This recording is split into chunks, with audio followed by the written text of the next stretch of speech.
जय हिंद प्यारे बच्चों, मैं मोहम्मद परवेज कुरैशी अपने YouTube channel maths by MPQ में आप सभी का हार्दिक स्वागत करता हूं। हम लोग BSc सेकेंड ईयर का सेकंड पेपर पढ़ रहे हैं जिसका नाम है advanced calculus and partial differential equation. हमने पहली वाली वीडियो में चैप्टर नंबर 6 कंटिन्यूटी का एक क्वेश्चन किया था। आज भी हम उसी चैप्टर को कंटिन्यू आगे बढ़ा रहे हैं कर रहे हैं। आप देखिएगा, इसका एक और हम IMP क्वेश्चन ले रहे हैं। प्यारे बच्चों, एग्जाम्पल नंबर 2 है, पेज नंबर 195 पर आप ये क्वेश्चन देखेंगे।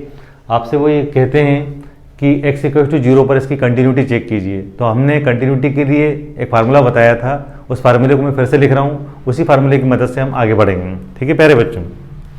तो प्यारे बच्चों, यहाँ पर क्या है, हमारा जो फार्मूला है, मतलब जो फार्मूला है पहले वो आपको लिख दिया जाए समझाने के लिए। ये होता है formula f of a - 0 equals to f of a equals to f of a + 0। ये फार्मूला है ना। हमारे इस क्वेश्चन में हमको जो a की वैल्यू है हियर, इस क्वेश्चन में जो आपको करना है, यहाँ पर a की वैल्यू 0 है। a की वैल्यू क्या है? 0 है। तो हमें इस बिंदु a पर, इस पॉइंट a पर इस फंक्शन की कंटिन्यूटी चेक करना है। तो कंटिन्यूटी चेक करने का बड़ा सीधा सा तरीका है, अगर इन तीनों की वैल्यू सेम आ जाती है तो वो कंटिन्यू है, अदरवाइज वो कंटिन्यू नहीं है। तो हम क्या करेंगे बच्चों, हम यहाँ लिखेंगे नाउ अब और इम्प्लाइज लगा देंगे। प्यारे बच्चों, हम लेके चलेंगे f ऑफ a, पहले f ऑफ a चेक करेंगे। तो प्यारे बच्चों, a की वैल्यू कितनी है? 0 है। तो जब हम a की वैल्यू 0 यहाँ रखते हैं तो प्यारे बच्चों ये देखिए x की वैल्यू जब 0 है, जब x की वैल्यू 0 है यहाँ रख के देखिए तो f ऑफ 0 की वैल्यू कितनी दी है? पहले से आपको 0 दी है। तो हम यहाँ पर क्या लिख देंगे, ये हो जाएगा आपका 0, यानी ये हो गई आपकी इक्वेशन नंबर 1। हमने ये निकाल लिया प्यारे बच्चों। ठीक है, समझ पा रहे हैं बात को।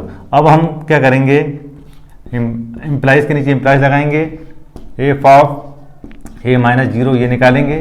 तो प्यारे बच्चों, इसको मैंने आपको बताया था पहली वाली वीडियो में, हम इसको ऐसा लिख सकते हैं। मैं फिर से लिख देता हूँ, h → 0 f of a - h ऐसा लिख सकते हैं प्यारे बच्चों।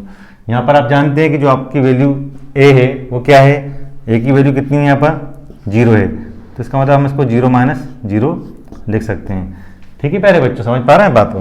अब क्या हो जाएगा, ये हो जाएगा आपका limit h → 0 f of a की वैल्यू कितनी है? 0। अब बताइए, 0 में से -h जाएगा, कितना बचेगा? इसका मतलब -h ही बचेगा। तो हम इसको कैसे लिख सकते हैं, इसको हम ऐसा लिख सकते हैं, limit h → 0 f of -h। प्यारे बच्चों, अब ज़रा दिमाग लगाइए, जब x की वैल्यू 0 नहीं है तब फंक्शन की वैल्यू, इस फंक्शन की वैल्यू ये होती है। जब x की वैल्यू 0 नहीं है तब इस फंक्शन की वैल्यू ये होती है। जब यहाँ पर x है तो आपको x नहीं आ रहा है। अब यहाँ पर क्या है, यहाँ पर आपको -h नहीं आ रहा है। तो जब आप यहाँ पर -h करोगे तो यहाँ पर -h आएगा और यहाँ पर -h आएगा, फंक्शन की वैल्यू है ना। तो आप यहाँ पर देखिएगा अभी। ठीक है प्यारे बच्चों, ये हमने इम्प्लाई लगा दिया। यहाँ चल रहा है f ऑफ 0 - 0। प्यारे बच्चों, लिमिट को हम बिल्कुल डिस्टर्ब नहीं कर रहे हैं। ये हो गई आपकी लिमिट h → 0। अब जो f ऑफ -h आपको दिख रहा होगा, यहाँ सोच के देखिए, अगर यहाँ -h हो तो यहाँ पर -h होगा और यहाँ पर -h होगा। तो क्या हो जाएगा बेटा, ये हो जाएगा आपका -h और ये हो जाएगा साइन। देखिए आप 1/x लिखा है ना, तो यहाँ पर कितना जाएगा, 1/-h ऐसा लिख सकते हैं।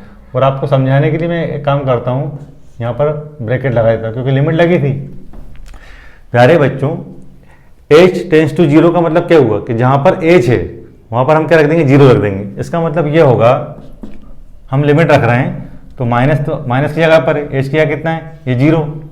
ठीक है प्यारे बच्चों, हम चाहे तो 0 कैसा भी लिख सकते हैं। फिर आप देखिए, ये हो गया साइन 1/-0। प्यारे बच्चों, 0 में किसी का भी इंटू होता है तो वो 0 होता है। आप अच्छी तरीके जानते हैं ये एक्चुअल में क्या हो रहा है, इंटू ही तो हो रहा है। तो जब इंटू हो रहा है तो ये पूरा 0 हो जाएगा।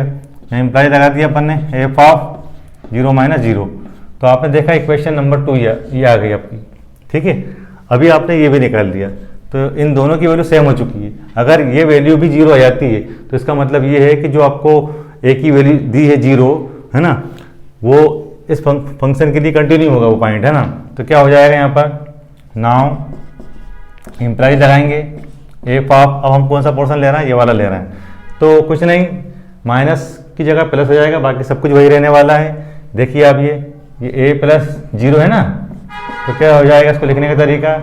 इसको लिखने का तरीका हो जाएगा limit h tends to 0 f of a plus h हो गया ये। अब आपका a क्या है? a तो यहाँ पर 0 है ना, तो आप क्या करोगे बेटा, यहाँ रख दोगे 0 प्लस 0 है ना बेटा, ये हो जाएगा आपका लिमिट h टेंड्स टू 0 और एफ ऑफ 0 प्लस h। अभी हमने जैसा कि आपको बताया था सिर्फ माइनस किया प्लस हो गया, बाकी कुछ भी अंतर नहीं हुआ है।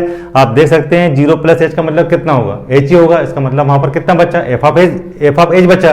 तो क्या हो जाएगा यहाँ पर? ये हो जाएगा आपका लिमिट h टेंड्स टू 0 और यहाँ बच्चे का एफ ऑफ h। अरे प्यारे बच्चों, जब यहाँ x था तो आपको x नजर आ रहा था, अब वहाँ पर h है तो आपको h नजर आएगा और कोई खास अंतर होने वाला नहीं है। तो आप देख पा रहे होंगे, मुझे उम्मीद है यहाँ पर, है ना, लिमिट h टेंड्स टू 0। अब देखिए आप, यहाँ h हो गया तो यहाँ भी h होगा, यहाँ भी h होगा, तो क्या हो जाएगा? h इंटू में आएगा साइन 1/h। प्यारे बच्चों, अब हम क्या करेंगे, इस h की वैल्यू 0 है क्योंकि लिमिट कहाँ जा रही है? 0 की तरफ जा रही है। जब हम h की जगह 0 रखेंगे तो 0 इंटू जो भी आएगा वो फिर 0 हो जाएगा। तो अभी आप देखिएगा यहाँ पर बोर्ड पर हम करते हैं। तो प्यारे बच्चों, जैसा कि अभी मैंने आपको बताया था कि h की वैल्यू 0 है यहाँ पर, तो जब हम 0 रखेंगे तो क्या आएगा ये देखते हैं अपन। तो यहाँ पर देख लीजिए आप बोर्ड पर, इधर यहाँ पर एफ ऑफ, इधर देखिए यहाँ क्या चल रहा है, यहाँ पर चल रहा है 0 प्लस 0। बहुत अच्छा चल रहा है, बढ़िया सब स्टेप अपनी। अब आप देखिए लिमिट रखने का समय आ गया है, तो बेटा 0 इंटू साइन 1/0। वैसे तो आप अच्छी तरीके जानते हैं 0 में किसी का भी गुणा होता है तो क्या हो जाता है? 0 हो जाता है। तो हम डायरेक्ट कर देते हैं, टाइम वेस्ट नहीं होगा हमारा। ये हमने इम्प्लाइज के नीचे इम्प्लाइज लगा दिया, एफ ऑफ 0 प्लस 0 हो गया और ये हो गई इक्वेशन नंबर 3।